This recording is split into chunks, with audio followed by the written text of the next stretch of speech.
استخدوس کے عرق سے سٹینگن تک۔ آج سے ٹھیک 40 برس پہلے کی بات ہے۔ گرمیوں کا موسم اور اگست کا مہینہ تھا، اور گرمی یہ نہیں بلکہ بلا کی گرمی تھی، اور ہم جس جگہ کام کرتے تھے وہاں کا جو کولنگ سسٹم تھا وہ اچانک چلتے چلتے جواب دے گیا اور خراب ہو گیا۔ اس وقت ہم ایک پروگرام کی ایڈیٹنگ کر رہے تھے، اور سسٹم میں خرابی کے باعث ہمارا وہاں بیٹھنا مشکل ہوا۔ ہم نے سوچا کہ جسمانی تکلیف ان ذہنی تکلیف سے زیادہ تر نہیں، جو انسانی زندگی میں منفیانہ سوچ اور منفیانہ پیش قدمی اور ایسی منفی رویوں سے پیدا ہوتی ہے، جیسے آپ نیگیٹو تھاٹس کہتے ہیں۔ اس میں سب سے بڑی نیگیٹو تھاٹ خوف ہے، دوسری نفرت، تیسری کدورت، چوتھی تشدد، اور پانچویں جو بھی کسی کم درجے یا طاقت کی نہیں، وہ غصہ ہوتا ہے۔ انسان میلاد آدم سے لے کر اب تک کوشش میں مصروف رہا ہے کہ وہ ان منفی خیالات اور منفی پیش قدمی سے نجات حاصل کرے۔ انسان نے اس سلسلے اور زمن میں بڑے پاپڑ بیلے ہیں اور بڑی مارے کھائی ہیں، لیکن یہ عوارض اس کے ساتھ ساتھ چلتے رہتے ہیں، اور اس نے انسانی زندگی کو بڑی بری طرح سے کھدیڑ کے رکھ دیا ہے۔ آپ کو یاد ہوگا پرانے زمانے میں لوگ کچھ دم درود، کچھ وظائف، کچھ جھاڑ پھونک سے ڈیرے پر جا کے فقیروں، سادھوؤں اور سنتوں کی خدمت میں حاضر ہو کے ان نیگیٹو تھاٹس کو ملیا میٹ کرنے کی کوشش کرتے تھے، لیکن وہ اس میں کامیاب نہیں ہو پاتے تھے۔ اس کے باوجود انسان کی کوششیں جاری رہیں، اور شاید مستقبل میں بھی جاری رہیں گی۔ پھر مجھے یاد آیا کہ ڈیرے پر جہاں ہم اپنے بابا جی کے پاس جایا کرتے تھے رات کے وقت، جب بابا جی اپنا درس دیا کرتے تھے جو 2:30 بجے شروع ہوتا تھا، تو اس وقت ہم سب کو گاؤں زبان کا قہوہ پلایا کرتے تھے۔ ان کا کہنا تھا کہ گاؤں زبان کے قہوے میں یہ تاثیر ہے کہ وہ انسان کے اندر سے منفی خیالات اور رویوں کو چوس لیتا ہے، اور آدمی میں تقریباً ویسی ہی صلاحیت پیدا ہو جاتی ہے جیسے کہ وہ اپنی پیدائش کے وقت تھی۔ ہم بابا جی سے قہوہ تو پیتے رہتے، لیکن ہم پر ایسا اثر نہیں ہوا جیسا کہ ہونا چاہیے تھا۔ آپ نے حکیموں سے سنا ہوگا کہ اگر دماغ کو بہت زیادہ گرمی ہو گئی تو تخم ملنگا، جسے آپ تخم ملنگا بھی کہتے ہیں، وہ استعمال کرنا چاہیے۔ اس دور میں گرمی دانوں کا بھی بڑا استعمال ہوا کرتا تھا۔ ساری دوائیاں جسمانی عارضوں کے ساتھ تو لڑتی نہیں تھی، لیکن روحانی، ذہنی اور نفسیاتی بیماریوں کا مقابلہ کرتی تھیں۔ کہیں تو خوش قسمتی سے کامیاب ہو جاتی تھیں اور کہیں نہیں ہو پاتی تھیں۔ ان ساری دوائیوں میں مجھے ایک ایسی دوا یاد ہے جو واقعی بڑی مفید تھی، اور اس کے نہایت اچھے اثرات مرتب ہوتے تھے، اور وہ ذہنی بالغی میں اہم کردار ادا کرتی تھی۔ وہ ہے استخدوس۔ ہمیں ہفتے میں ایک روز چمچہ بھرا استخدوس اور اس میں 7 سیاہ مرچیں ڈال کر اس کا ابلا ہوا پانی چھان کے دیا جاتا تھا۔ حکمہ اور صوفیہ کہتے ہیں کہ اس کے پینے سے دماغ پر بڑا اچھا اثر پڑتا ہے، اور اس کو جھاڑو با دماغ بھی کہا جاتا ہے، کیونکہ یہ دماغ کے سارے جالے جھاڑو کی طرح سمیٹ کر ذہن میں صفائی کر کے جلا بخشتا ہے۔ ہربل ٹریٹمنٹ کا زمانہ بھی گزرا، پھر نفسیاتی علاج دان آئے، اور وہ بھی ذہن کے اندر پراگندگی کو دور کرنے کے لیے اپنے اور لوگوں کے سامنے پیش کرتے رہے۔ اب آپ کو تو مجھ سے بہتر علم ہے، فرائڈ اس زمن میں سائیکو انالائسس لے کر آیا تھا۔ ایڈلر کچھ اور کہہ کے لوگوں کے ذہن سے وہ منفیانہ پیش قدمی کو دور کرتا رہا جو انسانی زندگی پر اپنا پنجہ جما کر بیٹھی تھی، اور کسی بھی صورت میں انسانی ذہن کو انسانی روح نہیں چھوڑتی۔ سائیکو ڈراما آیا جس میں مل جل کر لوگ ایک ڈرامہ کرتے تھے جس میں اپنے دکھ کا اظہار کرتے تھے۔ انسان بیچارہ اس تناظر میں بس ترلے ہی کرتا تھا، تڑپتا تھا، لیکن اس کے ذہن سے وہ باتیں دور نہیں ہو سکیں جنہیں وہ دور کرنا چاہتا تھا۔ منفی خیالات بھی بڑے عجیب و غریب ہوتے ہیں، بڑے ہی عجیب طریقے سے حملہ آور ہوتے ہیں۔ وہ لوگ جو شدت سے اس کی لپیٹ میں آ جاتے ہیں، اور بیچارے کہتے ہیں کہ بزرگ اور پاکیزہ ہستیوں کے بارے میں بڑے بڑے برے خیالات آئے ہیں، باوصف اس کے کہ ہماری روحانی پیشوا اور ہمارے ذہنی مبلغ اس امر کا یقین دلاتے ہیں کہ یہ خیالات اختیاری نہیں، بے اختیاری طور پہ آتے ہیں، اس لیے اس حوالے سے زیادہ گھبرانے کی ضرورت نہیں ہے۔ لیکن یہ جو انسانی زندگی پر حملہ آور ہوتے ہیں، ہم ان کی ایڈیٹنگ کا کام کر رہے تھے۔ گرمی اپنے جوبن پہ تھی، بڑے جہازی سائز کے امریکی کولنگ سسٹم سے ٹھنڈا رہنے والا بڑا ہال، اور اس سے منسلک 13 کمرے گرمی میں ڈوب گئے، اور ہمیں کام جاری رکھنا مشکل ہو گیا۔ وہاں ہم ریکارڈنگ کرتے تھے، ریکارڈنگ کو پھر آ کے voice of America Washington D C بھیجتے تھے، جہاں امریکہ کی خوبیاں بیان کی جاتی ہیں کہ یہ بہت اچھا ملک ہے، یہ لوگوں کے ساتھ بڑی بھلائی اور محبت کا سلوک کرتا ہے، پسماندہ گرے پڑے لوگوں پر خاص توجہ دیتا ہے۔ ہم امریکہ کے شہر میں آئے تھے، تب بھی آئے تھے، اب بھی بہت حد تک آئے ہیں، لیکن اس گرمی میں کام کرنا بے حد مشکل تھا، اور مشینیں بھی جواب دے رہی تھیں۔ مستری یعنی کہ مقامی ماہرین کو بلا کے پوچھا گیا کہ اس سسٹم کو کیا ہو گیا۔ وہ ماہرین اس کو ٹھیک کرنے کی کوشش کرتے تھے۔ پورے 7 دن تک عملی طور پر دفتر اور وہ کارخانہ بالکل ویسے ہی بند رہا جیسا کہ عام طور پر چھٹی کے روز بند ہوتا ہے۔ ہم وہاں جاتے ضرور تھے لیکن کام نہیں کر پاتے تھے۔ آخر تنگ اگر 11ویں دن ہم نے اسلام آباد سے ایکسپرٹس منگوائے۔ ان میں ایک امریکن ماہر تھا، اس کے ساتھ ایک لبنانی ایکسپرٹ تھا۔ ان دونوں نے شروع سے آخر تک اس پلانٹ کو چیک کرنا شروع کیا کہ آخر میں ایسی کون سی خرابی پیدا ہوئی ہے کہ یہ کولنگ سے عاجز آ گیا۔ وہ دونوں لگے رہے بڑی دیر تک سوچ تک، لیکن 3 دن کی مسلسل شب و روز اور محنت کے بعد ان کی سمجھ اور گرفت میں کچھ نہیں آ سکا۔ آخر ایک روز اللہ نے ہم پر اور ہماری جانوں پر مہربانی کرنی تھی، اور اس لبنانی نے خوشی سے ایک زور کا نعرہ بلند کیا اور اس نے چلا کر کہا، میں نے خرابی پکڑ لی۔ اس پلانٹ پہ ایک نہایت ہی پیچیدہ جگہ پر بڑا ہی حساس آلہ جو تھرموسٹیٹ لگا ہوتا ہے، وہ جو سسٹم کے چلنے اور بند ہونے کو کنٹرول کرتا ہے، اس کے اندر ایک حساس مقام پر چھپکلی کا ایک بچہ پھنس کر کٹ گیا تھا۔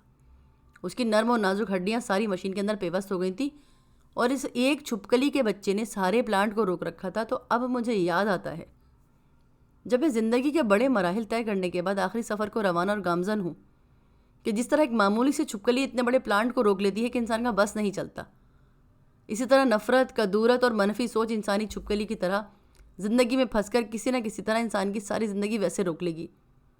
آدمی کوشش کرتا ہے، بڑا نیک نیت اور بھلا ہوتا ہے، لیکن خیالات سے نہیں نکل سکا۔ تشدد، نفرت، غصہ، خوف اگر انسان کی زندگی میں چھپکلی کی طرح پھنس جائے تو 70-80 سال اور اس سے لمبی زندگی بھی اس کا ساتھ نہیں دے سکتی۔ ان عوارض میں مبتلا شخص اس مرض کا شکار اس دنیا سے چلا جائے گا۔ مجھے ہمیشہ اس بات کا خیال رہتا ہے، اور اب بھی ہے، اور بہت سے لوگ جیسے بچے کچھ زیادہ ہی اس بات کو سمجھدار ہو گئے ہیں تو وہ ڈپریشن کا نام دیتے ہیں۔ اب چونکہ یہ انگریزی زبان اور اس کے بارے میں بہت کچھ کہا جاتا ہے، اور اس کے وجود میں آنے اور پیدا ہونے کی وجہ یہ ہے کہ انسان کی چلتی ہوئی زندگی میں ایک چھپکلی پھنس جاتی ہے۔ یہ پھنستی بھی ایسے ہی حساس مقام پر ہے جو آپ کے روح کے تھرموسٹیٹ کو کنٹرول کرتا ہے، اور وہ چھپکلی وہی منفی پیش قدمی اور نیگیٹو اپروچ کے ساتھ ہوتی ہے جس کو آپ کو بار بار میں یہ کہہ کے پیش کرتا ہوں، یا وہ تشدد کی صورت میں آتی ہے، یا وہ خوف کی صورت میں آتی ہے، یا پھر نفرت کی صورت میں آتی ہے۔ آپ کبھی بھی اپنی زندگی کا جائزہ لیجئے، یہ عارضہ جس شخص میں ہوگا یا جس نے اس کے اوپر کنٹرول کر رکھا ہے وہ خوش نصیب ہے، وہ کم بیمار ہے۔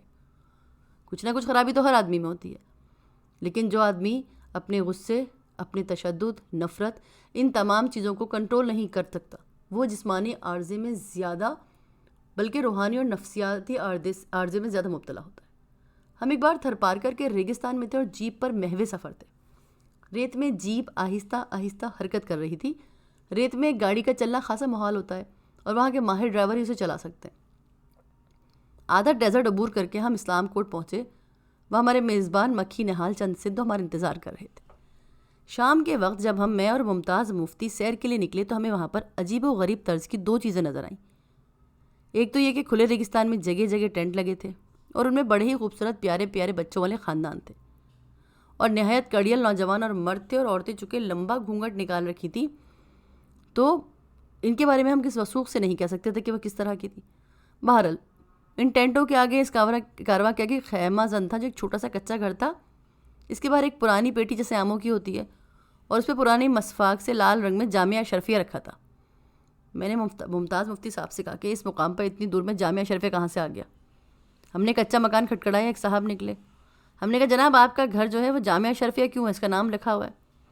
کہنے کہ جناب میں نے وہ مولانا اشرف علی کی خدمت میں تھانہ بھون میں تھوڑا وقت گزارا تھا، ان سے متاثر انہی کی یاد میں اپنے گھر کو انعام دے دیا۔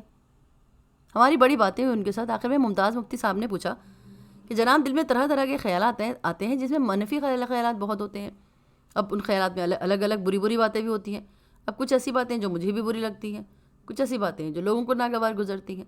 تو مولانا صاحب آپ یہ بتائیں کہ آپ کس بارے میں بھی کچھ بتاتے ہیں، کچھ بات ہے، کوئی دوائیاں وغیرہ ہیں؟ حکیموں نے تو جوشاندے بنا رکھے ہیں اس توڑ کے لیے، لوگ دم درود کرتے ہیں، پر میرا خیال ہے کہ یہ ذہن اور دل سے نکل نہیں پاتے۔ تو مولانا صاحب نے کہا جی میں نے یہ سوچا ہے کہ اگر آپ تشدد پہ مائل ہوں اور آپ کی طبیعت پہ غصہ ہو، یا آپ خوفزدہ ہوں اور آپ کو کسی شخص کے ساتھ نفرت ہو، تو آپ ہمیشہ اپنی اسٹین گن اپنے ساتھ رکھیں جو آپ کا مد مقابل ہے، جس سے آپ کو نفرت ہے۔ جیسے ہی وہ کمرے میں داخل ہو یا جیسے ہی ملے، انہوں نے باقاعدہ اسٹین گن کا پوزیشن بنا کر دکھائی، آپ اس پہ فائر کر دیں، بس سمجھے آپ کی جان بچ گئی، اور اس کے بارے میں پرواہ نہ کریں۔ اب میں اور مفتی صاحب حیران، بھائی صاحب بڑا اچھا آدمی ہے، اسٹین گن سے بندوں کو مارے جا رہا ہے۔ میں نے کہا جناب جب تک آپ اپنی مشین تیار نہیں رکھیں گے چھوٹے عمل سے نہیں گزر سکتے۔ اور یاد رکھیے، مولانا صاحب کہنے لگے کہ اسٹین گن میں ہر طرح کی چھوٹی بڑی لمبی چکور گولی ہوتی ہے، وہ چلے گی۔ ہم نے کہا جناب ہم نے تو ایسی کوئی اسٹین گن نہیں دیکھی جس میں گولیوں کی شکل و صورت اور حجم بھی الگ ہو۔ کہہ لیں گے نہیں، آپ کو یہ بائیں کندھے میں لٹکا کے چلنی ہے، غافل نہیں ہونا اس سے۔ انہوں نے کہا جی اچھا ملتی کہاں ہے گن؟ مفتی صاحب نے پوچھا۔ کہہ لیں گے نہیں، خود تیار کرنی پڑے گی۔ مفتی صاحب نے کہا باڑے وغیرہ سے ملے گی، کباڑ سے ملے گی، کہاں سے؟ سندھ میں، پنجاب میں؟ کہیں گے نہیں. ہم نے کہا جب آپ پتہ نہیں کہ کہاں سے ملے گی تیار کیسے کریں گے؟ کہیں گے دیکھیے اپنا جو آپ فوکس ہے وہ ان گولیوں پہ رکھیں جن کا میں نے ذکر کیا، چھوٹی موٹی لمبی پتلی. جب وہ تیار ہوں تو پھر آپ حملہ آور ہوں گے. میں نے کہا جی وہ گولیاں کس طرح کی ہیں؟ کہیں گے وہ آیات کی گولیاں ہیں، جتنی آیتیں یاد ہوں، سورتوں کے ٹکڑے اور جتنی بھی دعائیں آپ انہیں محفوظ کر لیں. عربی میں یاد کر کے بڑا فائدہ ہوگا. ابھی جو آیتیں اور دعائیں اور جو وظائف کی جو طے شدہ الفاظ ہیں نا جو اللہ کے پاک نام میں استعمال ہوں، ان کو اپنی اسٹین کارڈ میں فٹ رکھیں. جو ہی وہ نظر آئے جو مقابل ہے آپ کا، جس سے آپ کو سخت نفرت ہے، دیکھتے ہی آپ اسے فائر کریں. مطلب جو کچھ آپ اپنے مخالف کو زیر کرنے کے لیے پڑھنا ہے وہ پڑھتے رہیں. کہیں اللہ میاں یہ شخص مجھے بڑا برا لگتا ہے، مجھے بڑی نفرت ہے اس سے، اور میرا تو دل چاہتا ہے میں اسے قتل ہی کر دوں، لیکن میں اس کا بھی کچھ نہیں کر سکتا، میں اسے کسی صورت محبت نہیں کر سکتا. تو اب آپ اس کا بندوبست کریں بس، اور اس کے بعد سمجھیں کہ آپ آیتیں پڑھتے چلے جا رہے ہیں. تو آہستہ آہستہ آپ کا اپنے خیالات پہ غلبہ ہونا شروع ہو جائے گا. اللہ سے باتیں کرنے سے آپ بہت ساری چیزوں کے ساتھ سارٹ ہو جاتے ہیں. تو میں اور ممتاز مفتی اپنے بستروں پہ لیٹے اس پہ غور کر رہے تھے. ہم نے کوئی بات نہیں کی. اگلے دن صبح سیر کے وقت ممتاز مفتی صاحب نے کہا کہ دیکھتی ہے تجربہ کر کے دیکھتے ہیں کامیاب ہوتے ہیں یا نہیں. میں نے کہا یار مشکل بات ہے لیکن تجربہ کر کے دیکھا جا سکتا ہے. تو میری ریٹائرمنٹ سے کچھ عرصہ قبل ایک سردیوں کی خوشگوار چمکتی دوپہر میں اپنی دفتر کے لان میں چھتری لگا کر میز مزے سے دھوپ میں بیٹھا تھا. میں نے دفتر کے پھاٹک پر سڑک کے موڑ پر وہ کار دیکھی جس کے اندر میرا نہایت ہی منحوس اور نہایت ہی قبیح دشمن بیٹھا تھا. کنی کاٹ کے میری ہی طرف آ رہا تھا. اب جو ہی میں نے اسے دیکھا وہ کار اس کھڑی کر کے اس میں سے باہر آیا. اب جب وہ کار کا دروازہ کھول کر باہر نکل رہا تھا تو مجھے اسلام کوٹ کے تھر پار کر کے مولانا صاحب کی بات یاد آئی جس میں انہوں نے ڈیفینس کرنے کا طریقہ بتایا تھا.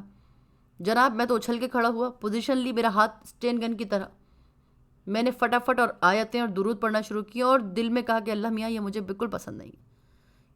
تو وہ جو میرے قریب آتا جا رہا تھا میں الرٹ ہوتا جا رہا تھا. بڑا ہی نالائق، بے وقوف، منحوس، تکلیف دہ. میں نے جب قریب پہنچ کر سلام کہا اور میں نے اسے وعلیکم السلام کہہ کے بیٹھنے کے لیے کہا تو کہنے لگا اشفاق صاحب مجھے دور سے لگا آپ کچھ بلب وغیرہ لگا رہے ہیں لیکن یہاں تو کچھ بھی نہیں ہے، یہ آپ کیا کر رہے تھے؟